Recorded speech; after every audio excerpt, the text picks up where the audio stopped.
Hello बच्चों, तो next हमारे कुछ क्वेश्चन हैं चार्ल्स लॉ के ऊपर बेस्ड।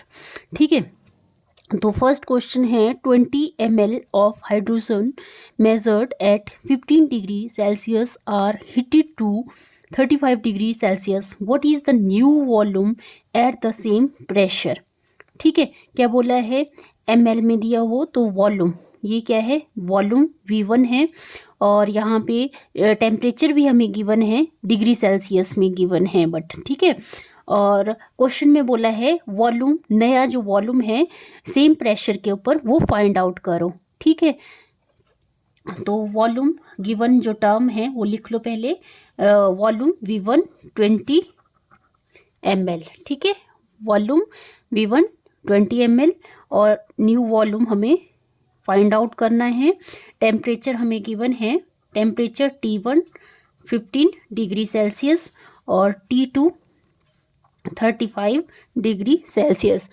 तो जो चार्ल्स लॉ है वो कैसे फाइंड आउट करना है हमें, केल्विन में। हम क्योंकि अगर पर्टिकुलर क्वेश्चन में बोला हो कि डिग्री सेल्सियस में कैलकुलेट करना है तब तो हमें ये चेंज नहीं करना है, बट यहाँ पे डिग्री सेल्सियस में दिया है और क्वेश्चन में ऐसा नहीं बोला है कि डिग्री सेल्सियस में होना चाहिए।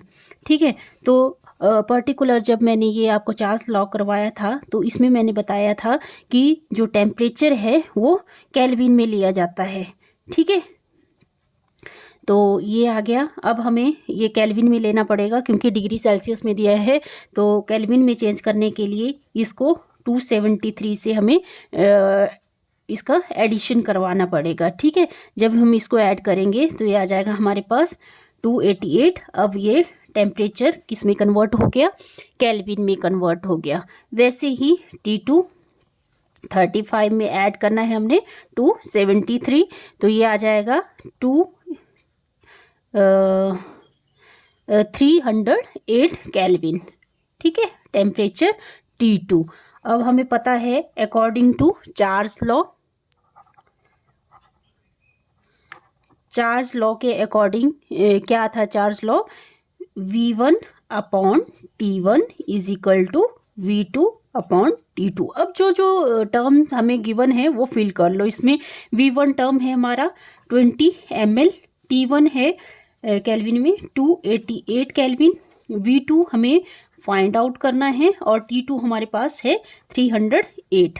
ठीक है, अब ये हमें क्योंकि ये V2 फाइंड आउट करना है तो V2 को हम क्या करेंगे, यहीं पे प्लेस करेंगे और ये 20 ये चला जाएगा क्योंकि यहाँ डिवीज़न में है, इक्वल टू के इस साइड आएगा तो ये मल्टीप्लाई में चला जाएगा। ठीक है, और ये 288। ठीक है, 288। और जब आप इसको सॉल्व करेंगे, मैं इसको सॉल्व नहीं कर रही हूँ, आप कैलकुलेटर का यूज़ करके भी इसको सॉल्व कर सकते हैं। तो इसकी अप्रॉक्स वैल्यू आ जाएगी 21.38 ml। ठीक है, यही हमें फाइंड आउट करने के लिए बोला था वॉल्यूम। ठीक है, नेक्स्ट हमारा क्वेश्चन है what temperature centigrade will the volume of a gas at 0 degree Celsius double itself। ठीक है, प्रेशर रिमेनिंग कांस्टेंट। प्रेशर क्या बोला है, कांस्टेंट। प्रेशर क्या है इसमें, कांस्टेंट है। और टेम्परेचर किस में लेना है हमने, सेंटीग्रेड में लेना है। ठीक है, और वॉल्यूम का क्या बोला है, अगर वॉल्यूम एक V1 माना है तो उसका डबल क्या हो जाएगा, 2V वॉल्यूम हो जाएगा। ठीक है, वॉल्यूम क्या मान दिया है, V ml हमें वॉल्यूम दिया है। अगर हम जो नया वॉल्यूम लेते हैं वो क्या हो जाएगा, डबल, मतलब 2V ml हो जाएगा वो। ठीक है, और टेम्परेचर क्या दिया हुआ है, 0 डिग्री सेल्सियस में। ठीक है, 0 डिग्री सेल्सियस में, मतलब इसको हमें केल्विन में चेंज करना पड़ेगा, 273 केल्विन। तो ये आ जाएगा 273 केल्विन। ठीक है, 0 डिग्री सेल्सियस दिया है ना, तो इसमें हमें ऐड करना पड़ेगा 273, तब ये चेंज हो जाएगा केल्विन में। ये आपने छोटी क्लासेस में भी किया है, 9th क्लासेस में देखो पर्टिकुलर ऐसे क्वेश्चन पूछे जाते थे कि डिग्री सेल्सियस को केल्विन में चेंज करो, केल्विन को डिग्री में कैलकुलेट करो। तो ये आई होप आपने पहले भी किए हों। और ऐसा पूछा है at what temperature will the volume of gas at 0 degree. अगर एक टेम्परेचर T1 है तो दूसरा T2 आपको मतलब दूसरा टेम्परेचर आपको फाइंड आउट करना पड़ेगा। तो according to Charles law, according to Charles law के अकॉर्डिंग क्या था formula, V1/T1 is equal to V2/T2। ठीक है, और V1 है हमारा पास V और T1 है, ये T1 है 273 केल्विन और V2 है 2V और T2 हमें फाइंड आउट करना है। तो हम क्या करेंगे, इसको क्रॉस मल्टीप्लाई कर देंगे। ये यहाँ इक्वल टू के इस साइड को डिवीज़न में है तो यहाँ पे मल्टीप्लिकेशन में आ जाएगा ये T2, क्योंकि हमें T2 फाइंड आउट करना है। और इक्वल टू 2V और ये V ये आ जाएगा नीचे और ये 273 चला जाएगा ऊपर। ठीक है, V से V कैंसिल हो जाएगा।